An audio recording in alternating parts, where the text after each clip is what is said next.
नमस्कार मित्रांनो, सर्वांना गुड मॉर्निंग.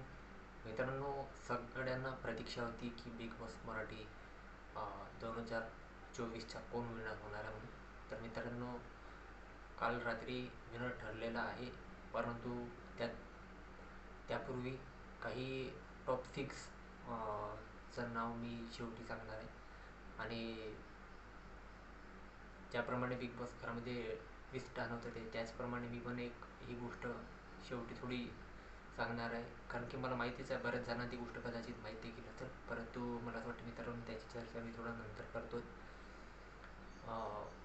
येऊया मित्रांनो त्या मुद्द्यावर. शेवटी सांगणार आहे मित्रांनो, मला तर व्हिडिओमध्ये. मित्रांनो, टॉप 6मध्ये जे लोक होते, तर सगळ्यात अगोदर जसं की तुम्ही प्रत्येकाने बघितलं असेल, मे बी किंवा बघितलं नाही, की जान्हवीला ऑफर दिली होती. आणि जान्हवीलाच नाही, टॉप 6मध्ये जे लोक होते त्यांना प्रत्येकाला ऑफर दिली होती. सुरुवातीची जी रक्कम होती ती 7 लाख रुपये होती. त्याच्यानंतर त्यामध्ये 2 लाख आणखी ॲड केले गेले, अशी मिळून 9 लाख रुपये ती रक्कम झाली. आणि 9 लाखाची जी ऑफर होती ते एक लाईट होता, त्या लाईटला दाबून ते कन्फर्म करायचं होतं की ही ऑफर मला मान्य आहे बा म्हणून. तर त्याप्रमाणे ती ऑफर जान्हवीने मान्य केली आणि ते 9 लाख रुपये घेऊन बिग बॉसच्या घराबाहेर पडले. आता उरले टॉप 5 जण. त्याच्यामध्ये असलेले जे लोक होते त्यापैकी मला असं वाटते मित्रांनो, हे अत्यंत चुकीचं आहे की टॉप 3मध्ये मला असं वाटते मित्रांनो, टॉप 3 या टॉप 4 जे काही बी आहे, तर मला असं वाटतं मित्रांनो DP दादा आणि अंकिता हे दोघेजण पाहिजे होते, परंतु त्यांना न ठेवता अभिजित आणि निखिला ह्या लोकांनी ते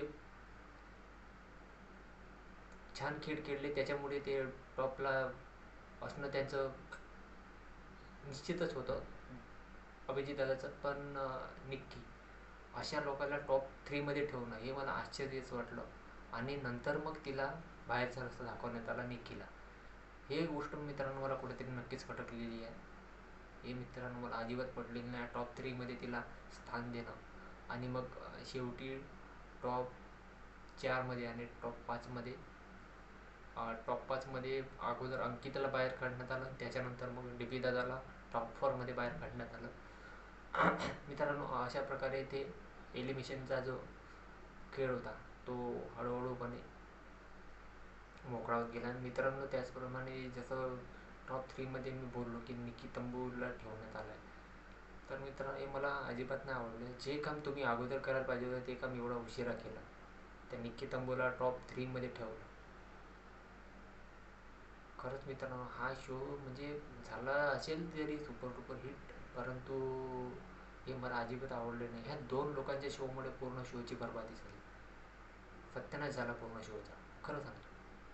बाकी ज्याचं त्याचं त्याला मत, मला काही वाटत नाही, काही घेणं देणं नाही. परंतु मला फक्त जे लोकांना बघायचं होतं त्या लोकांना बघून फार आनंद झाला. ते लोक खूप योग्य खेळलेत आणि छानही वाटलं.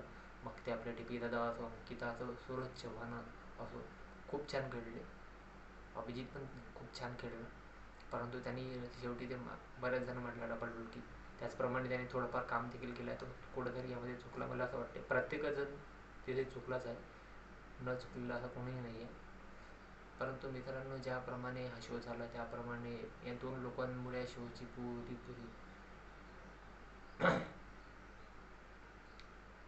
सत्यानाश झाला अशा शोचा. नाहीतर शो आणखी 100 दिवसांवर चालला तर आणखी बघायला प्रत्येकजण जे प्रेक्षक लोक होते, जे चाहते वर्गाचे होते, त्यांना आणखी बरा वाटला होता. परंतु असं झालं नाही. आता मित्रांनो सरळ टॉपिकवर. सूरज चव्हाण हे बिग बॉस मराठी 2024चे सीझन 5चे विजेते ठरलेले आहेत. आणि खूप आनंद झाला मित्रांनो, कारण की महाराष्ट्राच्या प्रत्येक प्रेक्षकांची देखील हीच इच्छा होती की सूरज चव्हाण हे विजेते व्हावे. तर मित्रांनो, त्यांना बिग बॉसनी जे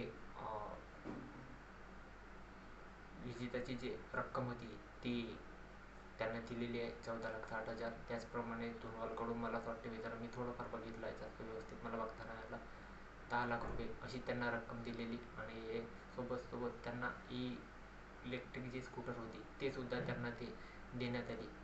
आणि मित्रांनो, ज्याप्रमाणे अंकिता बोलली होती की एक ना एक दिवस तुझं घर झाल्यावर मी नक्कीच तुझ्याकडे तुला भेट द्यायला येईल. तर मित्रांनो, मला ती गोष्ट आता प्रत्यक्षात खूप आनंद झाला मित्रांनो. खरं सांगतो मनापासून की सूरज चव्हाणसारखा एक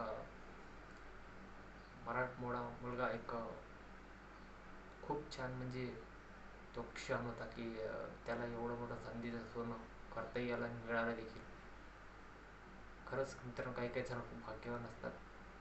तो एक भाग्यवानच मुलगा आहे असं मला वाटतंय. आणि अखंड महाराष्ट्राचं प्रेम त्याच्या काळजाची होतं म्हणून तो विजयी ठरलेला आहे.